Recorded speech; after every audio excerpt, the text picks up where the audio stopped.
Even the army can't stop that creature. No, but maybe we turtles can, with a little rocket power. Someone keeps eating my yogurt. What kind of yogurt? I was saving that for after my run, David. Oh my god, I guess I was saving it for during your run then.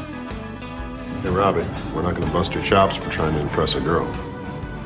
I can't believe she's dead. It is the Al Travis Show, and some days are just so much different than other days.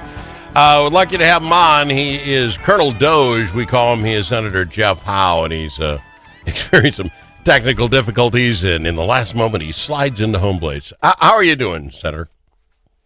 I'm telling you what, it's this internet thing. We got to get broadband statewide because this is as frustrating as it gets. We're on, we're off, we're on. I got to switch to my phone. It's yeah. Technology is fantastic when it works. Yeah, I completely agree.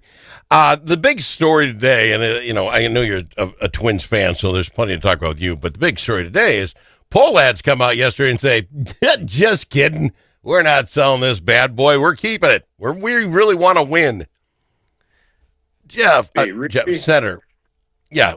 How in the world do they have this thing for sale, $1.5 billion for almost a year, go through bloody Thursday and just decimate this team if in the back of their head we want to keep it?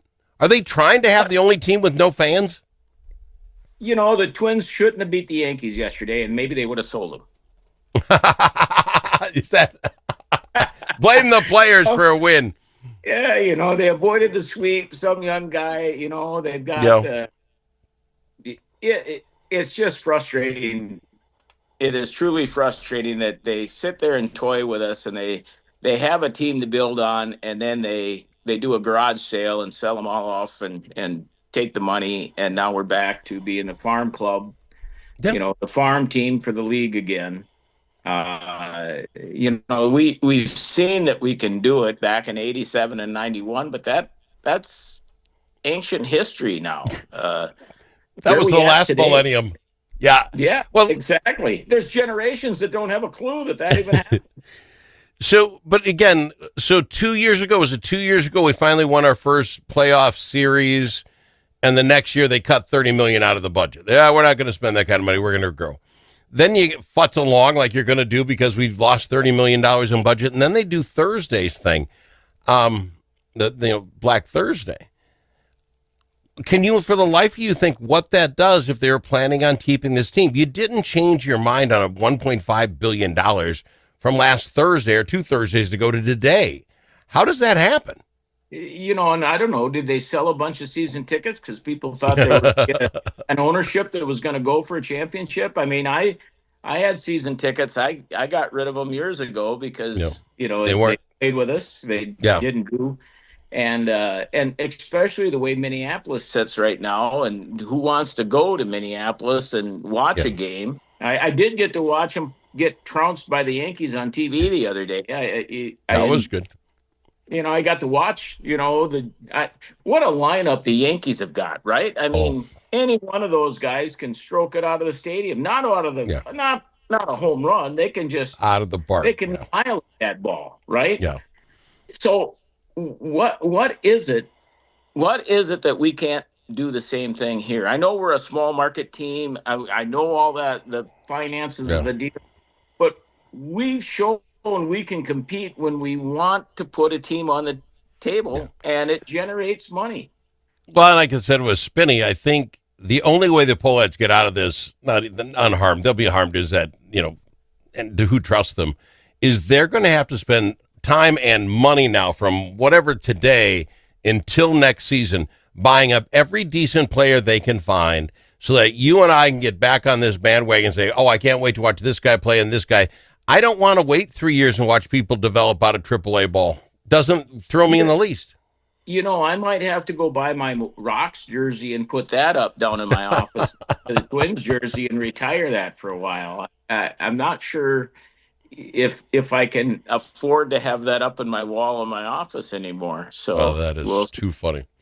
So the other thing that it brought it up until now they're not selling it is, why do we put up these fantastic monuments to these people, the Target Field, this beautiful ballpark, which they ask us to help create, and yet they have no obligation to do right by us. And here's my point. They're saying they're going to give two subgroups a chance to buy into the Twins, evidently one West Coast and one Minnesota group. Why not let Minnesotans buy in? Take a third little chunk, whatever that is, to be an investor, and let some Minnesotans buy in and pretend we have some say in what's going on. Let's be the Green Bay Packers of baseball, right? Yeah, that's what I'm saying. The people own the stadium. Let the people. We already own the stadium, so let's own the franchise. Is there anything you can do to force a team that if they're going to take Al's money to, I'm going to use the Vikings. Got a great stadium as well. But I may have to miss 3 of their games because I'm not getting the NFL Network or Prime. Is there any way of saying, wait, we already paid admission to watch this team? Shouldn't they be forced almost to put it on a local channel? I've been working at it. Oh, really? I've been working on that very thing. You take public money, you should be able. I think I'll take that all the way down to high school sports. When you start looking at the money that you're paying the ticket people to take that in, the accountant people to count that money, and to do all that, why don't you just let the players' families in for free? What, right? You're speaking to the choir. You're speaking to the choir for an old man who had 3 boys go through the same school district, and I'm paying $6, $8, got to drive 90 minutes to a football game, and got to pay to watch my kid play. I'm like, what are you talking about? I should get a stamp or something. Dad, get in. Crazy. Right. You want people to come and cheer on the team. It's good for everyone. There's a lot of families that can hardly afford the participation fees to get the kid in to be able to play. And now you're going to make them pay $8 to get in to watch them? Come on. I think you'd save money by not just letting the people in. I don't disagree. But the one you got to get really now, I do this, and we weren't going to talk sports with you all day, but the University of Minnesota, they got $20 million in NIL money. They got a coach who every year he didn't get a raise. He got a thanks for staying bonus for the next 6 years, which sounds like a raise to me. Coincidentally, it ends when his contract ends. What we're doing with this college, University of Minnesota, and then they raise tuition and everything else. The one that got me last is now they're charging every student that goes to the University of Minnesota $200 a semester for the sports team. Literally, it's just a tax. I don't go watch the sports. Doesn't matter. $200. Yeah. To me, the thing is when you started to pay college players, that's a problem. When you start allowing sports betting, that's a problem. All of that feeds into the issues that we're currently facing. And if you don't think there's somebody on the take in some of these different places, give me a break. If you got a kid that's struggling, but it just makes the big teams bigger and the smaller teams smaller because they can't compete, right? Unless big money comes rolling in from somewhere. And completely agree. But I'm the one who is going to relieve the effort, unless they want to convince me otherwise, to get out of the game. University of Minnesota, be good at something. Education, if that's what you want to be known for. But get out of the idea that we want to be into sports and do all this other stuff. Because now some young kid who wants to be a scientist of some sort, another $200, have a sports team he doesn't care about. It's just taxing that kid. And you're going to get to a point some people can't afford it. You're going to just lose people because you just charge them for crap. Oh, we'll just increase their financial aid and they'll increase the fees in some respect. It just is a vicious cycle, Al. You're right on the money. All we do is, if we cut out all the financial aid piece, I think tuition would drop like no tomorrow. I think a lot of it would come 100%. Right back to reality. 100% agree. I've got to go to break. We're going to talk about other stuff. I knew Senator Housley was just steaming mad about the closing of the Stillwater prison, and she comes on it pretty regular and talks about how it's kind of going like gangbusters the way they're running it. Then I read the story today from the Senate GOP, their press release.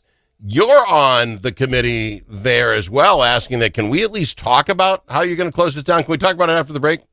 Absolutely. All right. Senator Jeff Howe. We call him Colonel Doge on the program. Back after this. Dust from livestock buildings can be harmful to your animals and to you. Coughing animals can lead to costly vet visits and other serious health problems. Now there's an environmentally safe solution for your dust problems. It's called Dust Lock. Dust Lock can control the dust all summer long with just one application. Protect your animals and your health with Dust Lock. Learn more at dustlock.com. Think about it. Now that school's out for the summer, how are Minnesota students doing? Not very well. Minnesota ACT scores fell again last year and are the lowest they've been in 10 years. In fact, fewer than half of Minnesota students can either read or do math at grade level. Think about it. We used to brag about our schools. Now we're losing to states like Mississippi. Visit AmericanExperiment.org for more information. Think About It is brought to you by Center of the American Experiment, Minnesota's think tank.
Amongst friends, the Al Travis Show.